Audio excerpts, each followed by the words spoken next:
Hello, welcome to our second podcast episode. Thanks for tuning in. Yes. Today we're talking about journals, our starting point. Yes. Because we love inspirational quotes and I want to get my journal just started off. So we got a Pinterest board full of ideas. Let's start off with why you think journaling is important, or like what's a good age. I think people don't journal until they're like 20. Yes. I feel like journaling is so important. I journal pretty much every day I can. And I feel like journaling is such a good emotional regulation tool that people don't utilize enough. That's pretty. It's definitely like the thing with writing. I think I fell back in love with writing, but when it was like 7th grade, I just hated writing because I think it was like just feeling invalidated. Especially with like, because you write like papers for like history, all those classes, and then my teacher would be like, you're getting your history wrong. So I'd connect that to writing, and I'd just be like, I hate writing. I don't want to write anymore. So it was like transference. Like you didn't like history, but then that came out as like, oh my gosh, I'm bad at writing. I don't like writing. Yeah, that's what I figured out about now. But now I'm like, I want to have writing as like an output. Yes. Especially journaling. Exactly. Like a side hobby that is just really a beautiful tool for life. I know. And it's just words. You can always reflect back. I think, do you ever reread your journal? I try not to. Like recent journals, I try not to. But sometimes like I read like months later. It's like, oh my gosh. Like firstly, what was I thinking? I know. And secondly, like it makes you see the growth though. The growth is crazy. I'm thinking like I might need like, you said you just like brain dump in the morning. I'm thinking like I need another journal for like happy thoughts and sad thoughts. And I'm thinking sad thoughts, I need like a burn book. Yes, exactly. I'm like, I cannot reread those. No. But like I need to express it some way. I'm like, I don't know if I want to mix it in. Yeah. I feel like it's good though to have like both mixed in. Because you're not one thing, you know? Like you're human. Yeah. You're not all positive emotions. Or it's impossible to be always positive. Time, you know, I see that. It's really good. And then you like get like all this like really bad like things out that like you would never say out loud, or like how can I actually think this? But like then because you get it out and it's just a thought, then it really helps. It's really helpful. I recommend it.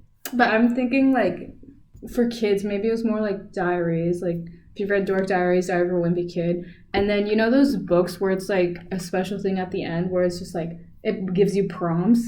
Like that was my form of a journal when I was little. I had Ever After High one, and it was like, which friend is most likely to do this? And I like had my friends' names written in it. So now it's my version of journal. I go back. It's like a yearbook. Yeah. Oh my gosh, that's cute. I remember I had like something like that. It was like a birthday book. Like every birthday, I would like, oh my god, clip a lock of my hair or something. Put like a ribbon in there of how tall I was, and then write like my best friend. Oh and, wow, like, so, you know, something so like that. Cute. Yeah. Or you know the voice diary books where it's like a voice password and then it opens and then you have this audio. My friend had one of those. Yeah, I love those. I was always like so jealous of my friend that had one. I wanted the voice password. I know. I think, it's very cool. And then you know like how I showed you guys like the personality quiz that I made? So I remember I got that based on like Diary of a Wimpy Kid, where it was like there was one book where it said like it asks you a bunch of questions at the end, you like tally up your score and then it tells you like you're like this character, whatever. So I got that idea and I'm like, the journals, peak journalism, or just like scrapbooking. I'm a huge scrapbooker, or I want to be. Yeah, I know, me too. I want to be. Like, I wish I could get more into it. Yeah. Have you ever made a vision board? I know we're saying journaling. First year I made a vision board. I don't think I technically made one, but that was for like class. Like I think this was the first time. I did kind of make that for myself and just like, I don't know, I can probably find it somewhere in my computer, but I think this year, I don't know if I love collaging. I took like a art class and I made like collages a lot.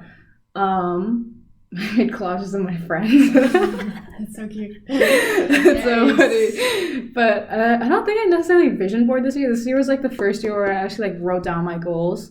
And I made a bucket list this year. Yes, it's so good. Writing down the things in your mind and gets them out. And writing down your goals is good. I feel like have you found that now that you've written down your goals, that you're more working towards them faster, or that they're like coming to you faster, or like have you found a difference between writing them out and not writing your goals like year to year? Yes, I think so. Like I said, this year is the most year where I've planned the most.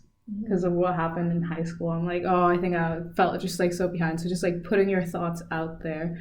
I want to see, because I've seen so many videos. It's just everyone, like, I watch so many self-love influencers and they're like, my vision board, like, you don't know it manifests. I'm like, okay, we're manifesting. Yeah, so like realistic goals and then like goals to look forward to. I think there's categories, right? Like social, school, work. You want to keep them separate, all that. Financial. Yeah. I was gonna say, what do you mean by like realistic goals? Realistic goals meaning like goals that you kind of, I would say realistic for me is goals that I'm like 20% I already started. And I'm like, oh, I know I can finish this, but it's another thing, like I want to have it to look back on or something like that. So then, therefore, every goal in the universe could hypothetically be a realistic goal if you just started it. Yeah. Even like something crazy like, I don't know, going to the moon or Jimmy Fallon. I love that. It's talk shows. Yes.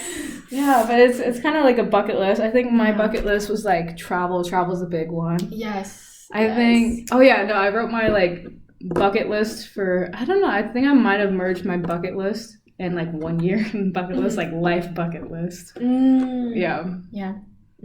So we love a bucket list, and then we have a few prompts that are great. I think also in our planning sheet we also put like just write about like 10 things we love. I know there's a lot of like, especially prompts are like just write about gratitude first thing when you wake up, or first thing when you wake up, like write about your dreams or whatever, because then you always forget.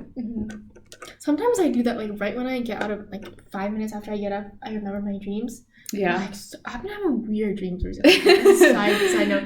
But I think also like I used to use journal prompts a lot more, like when I would journal off and on when I was in high school, or like when I was going through rough times, random prompts, or like when I didn't know what to write about. And I feel like they're really good for getting into journaling and like starting to learn how to journal, because you don't really know like what to do. Like I'm just gonna sit here for 20 minutes and like write with my hand on the page, you know, like what.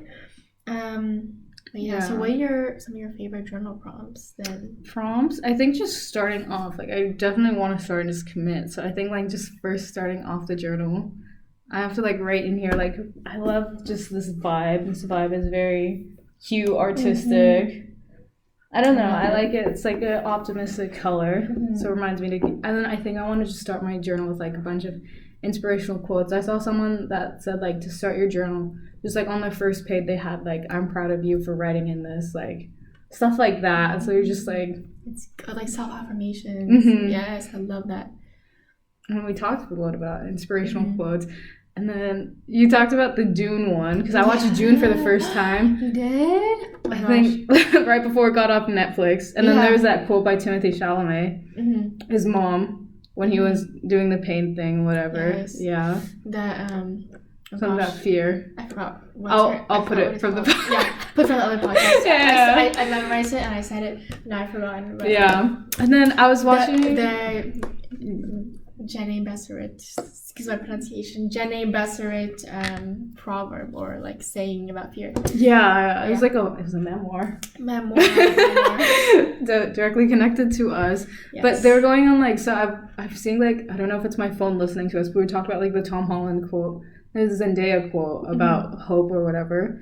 And then, you know, like they're going on their press tour and whatever. So I was getting so many videos, it's Dune and that. And then I found this funny video. Well, okay, it's a good quote by Timothy Chalamet, because he used to do like theater and all that. And he memorized this quote, and then all the comments were just like, "Wow, answer." Do you know that clip? I think so. Yeah. Okay, so I'm like smiling, like giggling with kicking my feet right now. The interview asked, "Do you believe in destiny and fate?" You know where I'm going with this? I think so. And then he said, "Quote by Timothy Chalamet, but it's technically some theater quote that he memorized because he's an actor, obviously." He said, "You can be the master of your faith and the captain of your soul, but you have to realize that life is coming from you and not at you, and that takes time." That's good. That's crazy, because I just was listening. I mean, it was like TikTok. I don't know, it's embarrassing, but like I read somewhere or saw somewhere like life moves through you. Like you don't move, you don't chase time. Like you're not like playing Candy Crush, like going on all the levels, you know? Yeah. Like life is coming through you, and the more you like let it flow, then the faster things happen for you. Which was like an interesting thing, and I think it really relates to that Timothy Chalamet quote. I mean, it's a really good quote. Because you think like a lot of people say like, I've heard a lot of people who are close to me say like, oh, it's me against the word, like in tough times. Or my brother used to say that as just like something funny. Yeah. Like whenever someone would be like, oh, it's me against the world. And then you'd leave. Classic like, brother. Yeah. But I mean, it's good to think like, even like we talked about imposter syndrome, like, you have to realize life is coming through you. So you have to realize like you have to value yourself too, just in these times. Yes, exactly. Self-love. You're talking about the self-love influencers. Like I've been listening to them too. Yeah, their podcasts are like videos. It depends. I feel like more videos to be honest, but their videos are kind of like podcasts. Yeah, but I watch a lot of shorts. Yeah, also a lot of shorts. Yeah, I watch also a lot of like philosophy, like human nature. I love shorts. those. Yes. Those are amazing. So philosophy. Yes, he was my first philosophy professor. He like got me into philosophy kind of, and like thinking. I mean, I feel like I always also thought in a philosophical way, but like being in an actual class for philosophy was so good, and I feel like it helped me a lot with my self-reflection, even though it was an ethics class. But I mean, no, but it's like the good teachers, they like bring you towards the path of life and all that. And we talk about like the Girl Meets World. Like if you look at these shows, they're so much deeper than you think they are. When you said Secret of Life, people Secret of Life, Secret of Life, people change people. Secret of Life. Should that be our title? Secret of Life. The hair care product. Yep. We had to wait for the sponsors a little bit. Stay tuned for sponsors, guys. Yeah. But yeah, people change people. Yeah. And I think it's so true. And that's why I think that journaling is so good for helping you to self-reflect and keep your center while you're around people as well. Especially this month for high school seniors. It's going to be the toughest month of their life because college decisions are coming out. And then I think I said like right after high school, you'll become the most reflective person, you know, because you keep thinking like, oh, good times and like all that. But if you like talk to other people, you're just like, oh, remember when? Like I felt like I said that so many times. I'm like, oh, is it cringy now? But I'm like, they're good times. Like I think we talked about this. Like when you think about past events, do you get sad or do you get happy? I feel like it depends. I feel like more a sense of nostalgia. Yes. Because it's like, you know, lingering. Like I wish I would be there, and I wish I would have appreciated it more when I was in the moment. But I'm happy that it happened, and now I can look back and see it. But I was gonna say something about like when you know like when you watch. Didn't you mention something about like a show, like when you watch a TV show that's really good? Yeah. I just finished this anime I was watching called Fruits Basket. I just finished it. It was like the best, like one of the best shows I've ever watched. Yeah, an anime. Okay. It's like a shoujo anime, like romance, like kind of cringe, but it's like I love a good rom-com or so much. Yeah, it was so good. Like and like now I'm watching it like a second time, and like all these details like that I missed. Yeah. But I feel like a good show can like take you out of your life for a little bit, and also can help you self-reflect a little bit. Yeah, because there's so many scenarios, and it's like real life. Exactly, and if you like, I really identify with the characters. They can help you to self-reflect, like their growth. Maybe you can see your own growth in them. Yeah, it's like relatable. You can say like relatable. Yeah. But anyways, so we're talking about like journaling prompts. So I like love the card games because when you think like. I was talking about, like, just writing card games, icebreakers. Like, when you're young, you think, like, oh, it's so cringy, right? But then, like, I love how, like, Side Club, they do the discussions. And, like, I try to integrate that more. Because people are just like, oh, my God, like, discussion time, right? But you have to realize, like, the breaks are nice, especially with, like, human interaction. Exactly. Human interaction and connection. It's so good. Like, icebreakers might seem stupid. But, like, when you grow up, you feel like... I think you realize more that these stupid things that you were like forced to do in school, like you actually make your way out to go when you're older. Like for example, if you were like in 7th grade and they made you guys made you like do like, I don't know, like a project about making a kite or something. I don't know, very weird. And then when you're older, you're just like, I want to do this for fun, right? Exactly. So it's like a shift. Yeah, exactly. Mm-hmm. I think you also like don't realize the value of connection when you're younger. Yeah, especially because then it's just like, oh, it's a waste of time. Like, oh, I can do this. Yeah, but, exactly. Yeah, just finding like the little moments. Yeah, Yes. I think also in high school, like I had like, you have like your like friend group and you kind of like stay inside that friend group and you don't really want to go outside of it. But now in college, or like as you grow older, I mean, your brain matures, you're forced, and you like realize the value of like getting different perspectives too is so valuable. Or like people who see things in a way that you totally different than what you see. Like that's one of the most valuable things, I think. Also, again, goes back to journaling, because journaling helps you see sometimes what you can't see. It's kind of like free therapy, I feel like, in a way. Yeah, I mean, there's so many prompts here: shadow work, night, daily, morning, self-discovery, mindfulness, gratitude, healing, self-reflection, so many of these. And then there's this 30-day writing challenge. I don't know, because I don't want to be like, I don't know if I want to be consistent with journaling, because at some point it might be like forced or something, but I don't know, I feel like so I set a goal for myself. I was going to do like every day for 90 days. And like sometimes like I've missed it here and there because maybe I like woke up, like try to do it in the morning, so like I woke up late. But I feel like it really helps, like if you do it every single day, like that really makes a huge difference versus like doing it off and on. Because I feel like when I do it off and on, or I say, oh, I'll just do it when I want to do it, like emotions can be funny things sometimes. So if I rely on my emotions, then I'll never get anything done.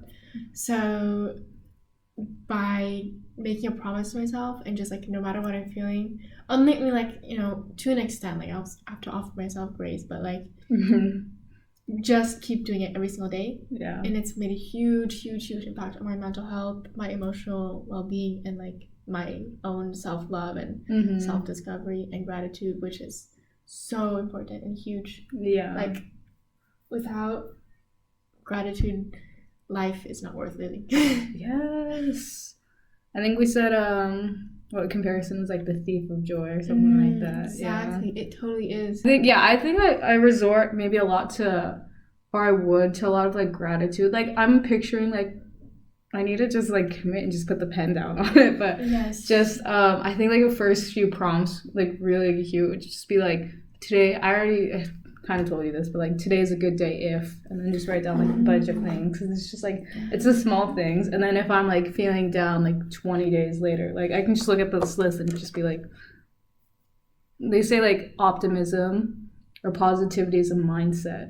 And then you can choose to see something as like positive or negative. Exactly. Yeah. I thought it was like a state of being, but it really is a mindset. Yeah.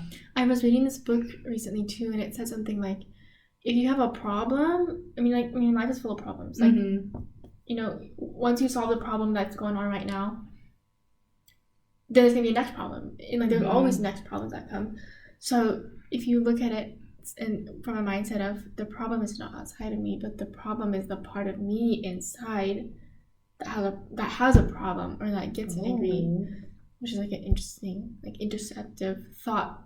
Which maybe is like for another episode, but but I think by like also can be helpful for like remembering the good things and practicing gratitude, but can also be really good for like reflecting on your own limiting beliefs. Like I did a journaling practice recently about my beliefs around money, that like I can't have money. Like growing up in my house, money was always something to be afraid of or something to lose. Which really have impacted my mindset as an adult. I mean, that's a really great topic, but also just like, what was I saying? Other things, just letting yourself feel emotions. That's why maybe it's a good idea for me not to separate these things. I'm just like, just put it all in one. Or if like you categorize, okay, this is my negative journal, my positive journal. Then like maybe like the negative journal will be like, okay, this is the bad thoughts or like bad feelings I can't feel. But like feelings are just because if I put bad thoughts and I read it later, it's validating my feelings. Exactly. Oh, yeah. Like what makes the thought bad? It's your judgment of the thought. So therefore you're judging yourself before the thoughts even down. I know. Like, it's the overthinking. Yeah. You just gotta live in the moment. A lot of journaling. I think one prompt would just be like things that I can look forward to, just like living in the moment. Yes, exactly. Yeah. Good book. Yeah. If you want a book recommendation, I highly recommend. Called The Power of Now. Yes, you've told me. I told you about it. I think I talked about it last week. Yeah. But highly recommend. We could say that for another episode as well. I mean, you could go into it. Well, it was such a good book because it talked about like what does it actually mean to stay present and how you do that. Yeah, we talked a little bit about like anxiety is fear of the future, depression is like staying in the past. Yeah. So journaling, I think journaling helps stay in the moment, especially. Yeah. And like the reason, speaking of staying in the moment, that I like brain dump, which I think is brain dumping but particularly has been helpful for my anxiety, is because again, like I was reading another book, and they explained, or the theory in the book was that you have this kind of inner critic, inner voice. I feel like I have a very strong inner critic. I was raised in ballet. But you have this inner critic that like constantly is like speaking in your head, like you know, like judging you, or like you know, like what the saying is, like you're your own worst critic, and it's really true. But if you can do a brain dump in the morning, like when after you've just slept and you're still kind of fresh, then you kind of get all the words and all the negative things from your inner critic out. Yeah, already, and just like first thing in the morning. Thing you get them out, and then like I don't know, it's something about it just has, when you have that inner critic kind of out of the way, or like quieter or less. Yeah, or just like brain dumping, because I feel like especially now, like when I'm writing more essays, before I felt like it was mindless, or I'm just like it's just another deadline I have to do. But now I'm just like, I think I was very much a writer where I'm just like, oh, does this make sense? But I'm like, I need to get my thoughts out there before I can start like formatting. Yeah, exactly. Yeah. I think I was like, that was the overthink, just getting ahead, just being like, I need this like an MLA format later, or whatever. Like I need this proper grammar. And I'm like, sometimes I feel like I'm like going in circles when I'm writing. And I'm like, if I just like, people say when you're writing, put a blank cloth, like put something on your screen and just start typing. Yeah, that's a good way.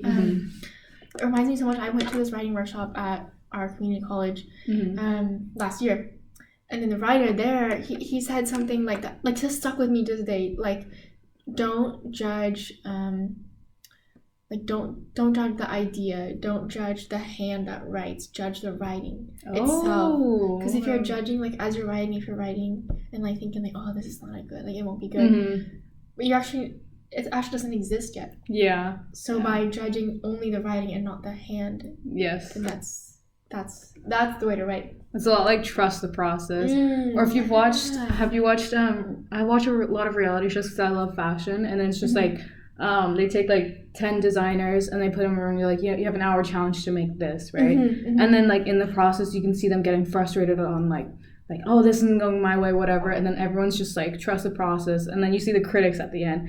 The critics are more so just like, some of them are obviously very harsh, but some of them are just like, when you're on a time constraint, obviously, sometimes your first idea is your best idea. Yeah, so just like trust the process, keep going. Trust the process. Yeah. Exactly. I wish I did that more, especially when like sports. Yeah.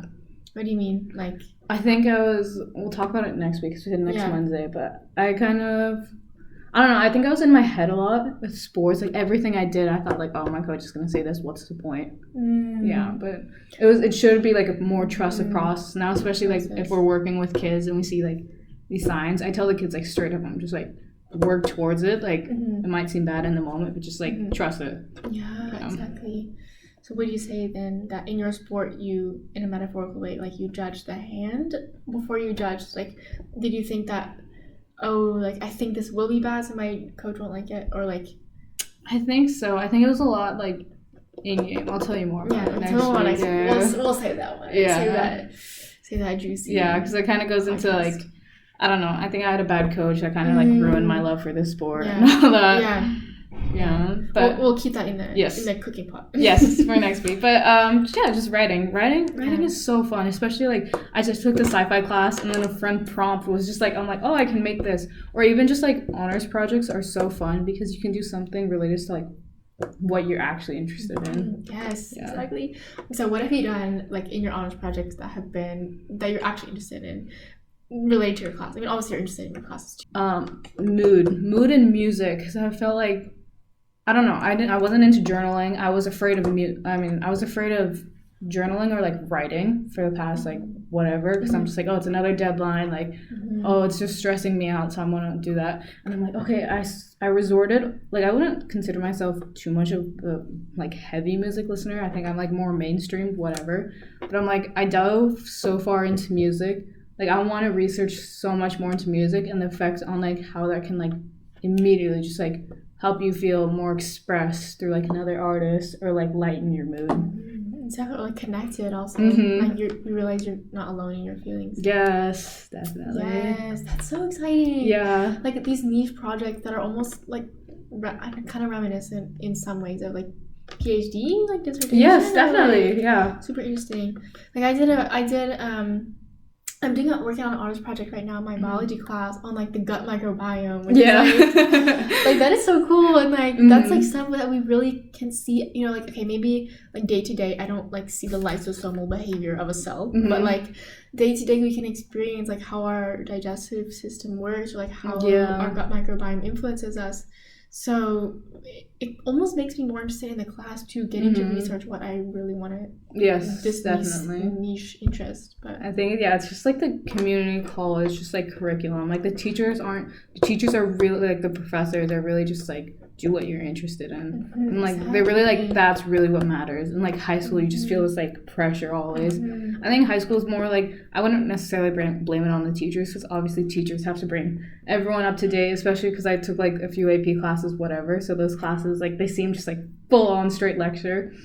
But I think it was also just like the co-comparison with all your peers, and you're just like, oh, this person's doing this. Oh, we all have to get into college. This. I'm like, our advice, especially if we have a closing advice, any senior in high school right now, toughest month, March. This college decisions comes out. Insane. I will say, you'll get through it. Yes. You will get through it. Doesn't matter.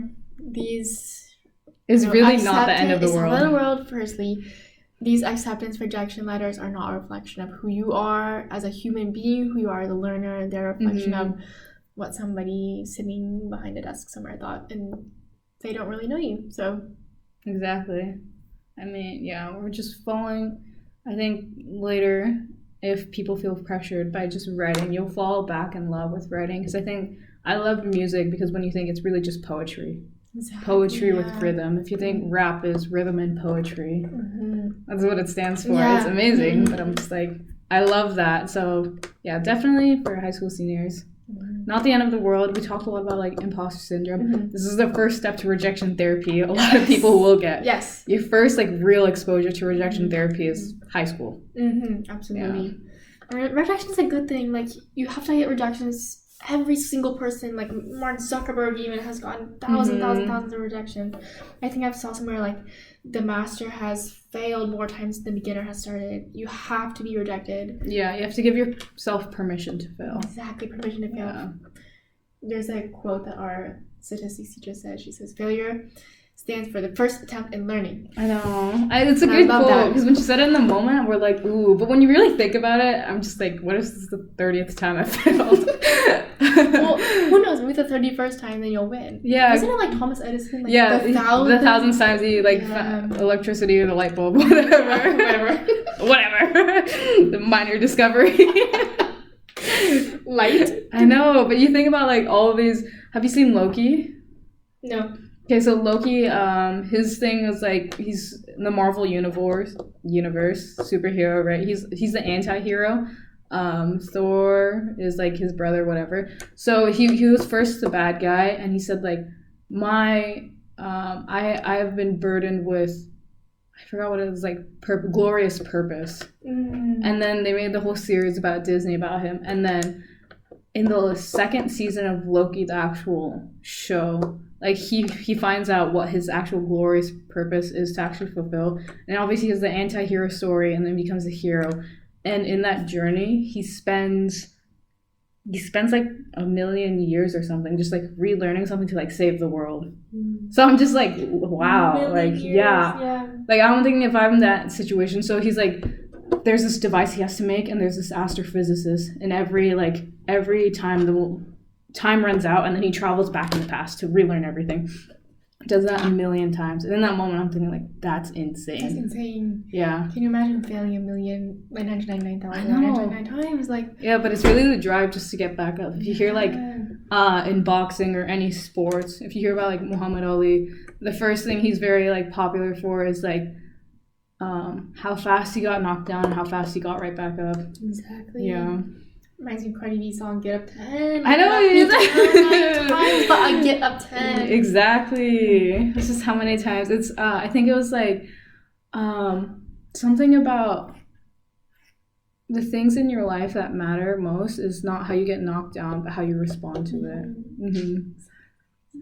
It's definitely your reaction to these things, how you respond. Your reaction. The only thing you can't control is your reaction to your circumstances. Exactly. And that's the only thing that matters. I know. You try to like get a grasp of everything, or when they think you're like, they say when you're in college you think you like know everything, and then the second rejection therapy or like reality checks when you don't get a job, an internship, whatever. So we're preparing ourselves for that mindset. Another form of rejection therapy in due time. Yeah, but there's always a better plan. Exactly. And I also think at the end of the day, some final closing advice for everyone is that if you get rejection from something, it's only because something better is along the way. Yes, everything happens for a reason. Everything happens for a reason. You know, there's an abundance of good things on earth and in this world. And for you, there's an abundance of good things. So if you're rejected from something, it's just because something better is meant to come along your path. I heard rejection is just free direction. Yes.